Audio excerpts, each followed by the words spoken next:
आज तो आप चाहोगे कि आपसे ज़्यादा क्रॉस क्वेश्चन ना हो। रत्नाकर सिंह भारतीय जनता पार्टी के प्रवक्ता हैं, ये सारे रायते के जिम्मेदार।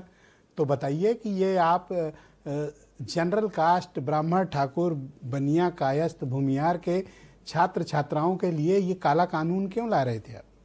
क्या मकसद था आपका?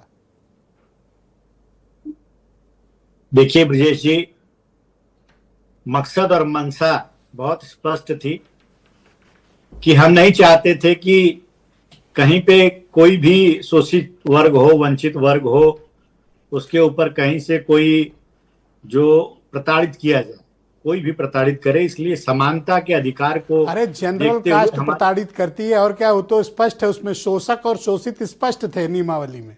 आप एक शोषक कम्युनिटी में थे रत्नाकर सिंह जी।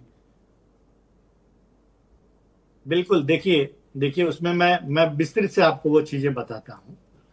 तो निश्चित रूप से सरकार की मंशा जो है बिल्कुल समानता की थी कि जो है कॉलेज कैंपस में समानता मिले और किसी को भी शोषित न किया जाए। ये सरकार की मंशा थी। लेकिन कहीं ना कहीं आपने देखा कि सारी चीजों को, तथ्यों को, अभी चर्चा का ये विषय भी हुआ था, रोहित वोमिला और पायल का भी नाम आया जिन्होंने आत्महत्या कर ली थी, और कहा जा रहा था कि उनको प्रताड़ित किया गया, इसलिए वो सुप्रीम कोर्ट में सुनवाई भी हुई और सुप्रीम कोर्ट ने बाकायदे यूजीसी को गाइडलाइन दिया कि नियमावली में किस तरह से बदलाव करे जिससे कि छात्रों के ऊपर इस तरह का कोई भी ये गगरी आप सुप्रीम कोर्ट पे न फोड़ें। उनके कहने पर आपने ये वाली गाइडलाइन नहीं तैयार की। अगर वो कहे होते तो आज स्टे क्यों करते? ये गगरी फोड़ के मत भागो भाई साहब। नहीं, देखिए ब्रजेश जी, सुप्रीम कोर्ट के गाइडलाइन के आधार पे ही यूजीसी ने ये सारी चीजें किया है। और दिग्विजय सिंह के नेतृत्व में संसदीय समिति बना। अच्छा। और संसदीय समिति में ये चीजें, तो क्या सब कांग्रेस से पूछ के करते हो? तो फिर आप किस बात के लिए हुकूमत पे बैठे हो कि अगर कांग्रेस से पूछ के सब काम कर रहे हो? सरकार आपकी है कि कांग्रेस पार्टी की है?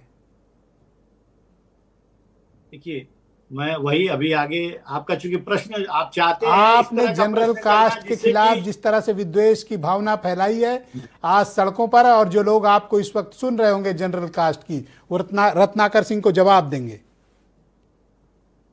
बिल्कुल। देखिए, जो संसदीय समिति में अध्यक्ष जी ने भी बहुत स्पष्टीकरण दिया है, जो दिग्विजय सिंह थे इसके अध्यक्ष, उन्होंने भी कहा कि हमारी समिति ने कभी भी यूजीसी को इस तरह की सिफारिश नहीं की कि जो दोषी होगा। तो बताइए ना मुझे कि यूजीसी में ये गाइडलाइन बनाने वाले जो आपकी कम्युनिटी या अपर कास्ट की कम्युनिटी के खिलाफ बनाई गई, उनको शोषक बनाया गया, उनके खिलाफ आपने क्या एक्शन लिया? देखिए, ये मामला जैसे सुप्रीम कोर्ट में सुनवाई के बाद ही अगर उस पर कोई कार्य किया जा सकता है। सुप्रीम कोर्ट ने सरकार को नोटिस भी इशू किया है, जिनके दम पर, जिनके एक तरफा वोट के दम पर आप हुकूमत कर रहे हैं, आपने उनके खिलाफ ही बहुत इतनी बड़ी कंस्पिरेसी की है, ये आरोप है। बिल्कुल सरकार जो है उसको, जो सुप्रीम कोर्ट का ये बातें जो सामने आई है, रायता आप फैलाएं और समेटे सुप्रीम कोर्ट। वाह, शुक्रिया आपका रत्नाकर जी, हमारे साथ बने रहिएगा। मैं हेमंत तिवारी, उत्तर प्रदेश के बहुत ही जाने माने पत्रकार हैं, हमारे साथ मौजूद।